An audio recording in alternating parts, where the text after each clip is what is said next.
Bakit? Wala na kami. Ano?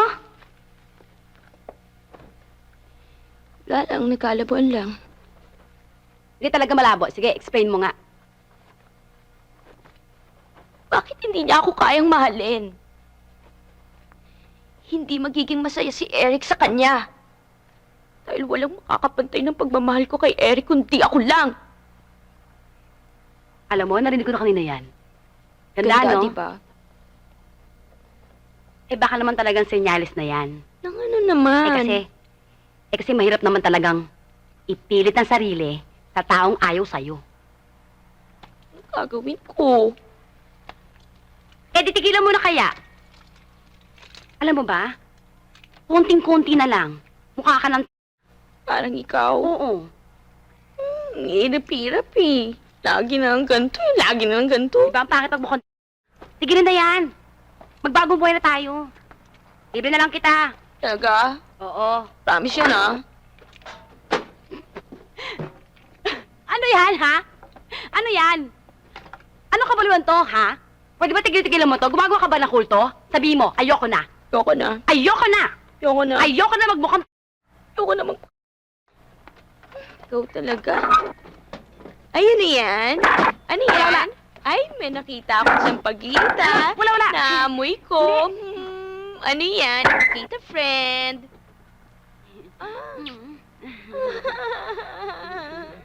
Ayoko na. Ayoko na. Ayoko na. Ayoko na. Ayoko na. Naglolokohan lang tayo. Best friend nga kita. Idol kita eh. Ang kita dito, no? Pwede siyang stop toy. Kaya na? Tena?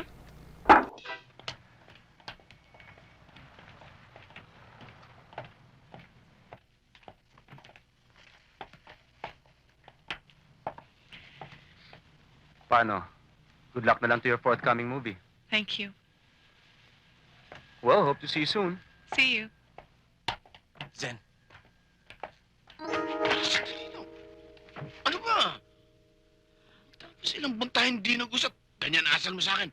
Pabira ka naman. Ano ba talagang ginagawa mo rito? Sinusundan mo na naman ba ako? Nabasa ko sa dyaryo, nagigets ka raw sa TV show, kaya nandito ko.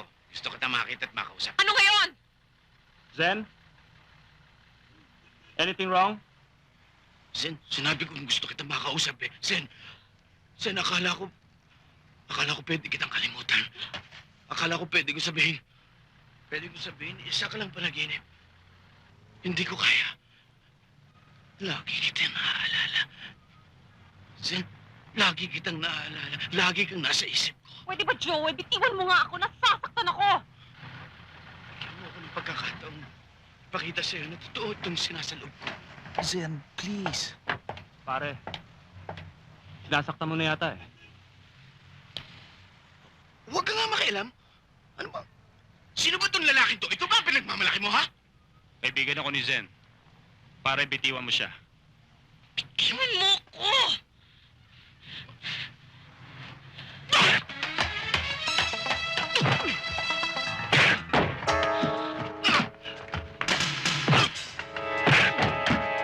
Joel, wag! Joel!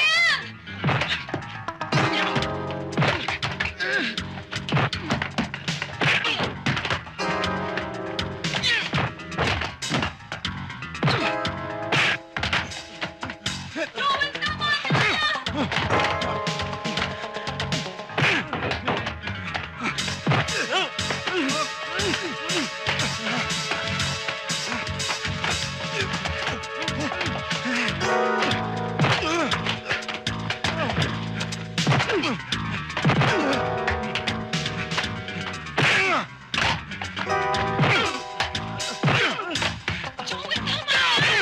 Tama na! Wala namang ginagawang masama sa yung tao! Alam pa pala itong sweetheart mo eh. Papasok-pasok kasi ito eh. Sige, sir. Umay ka na. Magkita na lang tayo. Yoko! Hindi! Hindi mo na ako makikita muli! Tataguan kita! Artista ka. Madali kang hanapin. Oh my God, Neil! Are you alright?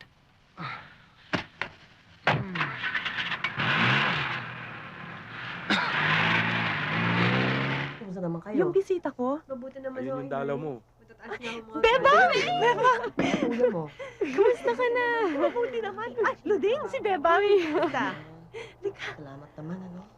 May dala ka para sa'yo. Nandun sa Uy, dulo. salamat. Paborito ko ito. Kumusta ka na? Eto, okay lang. Ikaw, kamusta? Mabuti naman. Ang nanay mo umuwi na sa probinsya nila. Doon na raw siya magpapagaling eh. Dahil si Lito, nakatira na dun sa bahay ng girlfriend niya. Yun ata ang gusto ng magulang eh. Pero huwag ka mag-alala, nagtatrabaho na siya.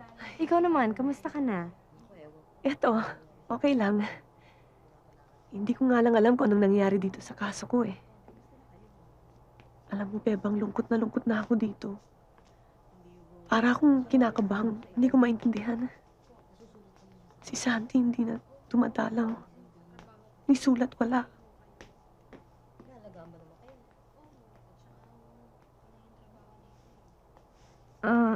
Lane,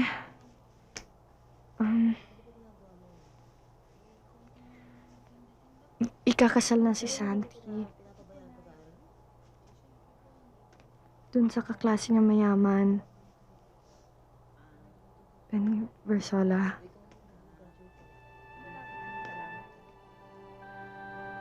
Bebang.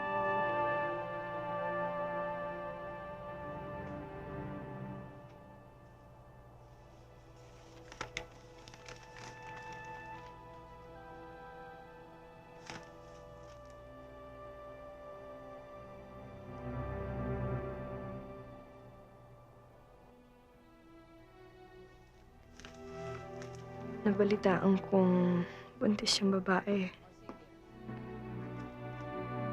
Nung araw pa pala silang may relasyon. Elaine, mabuti nang nalaman mo na. Ngayon alam mo ng pagkatao niya.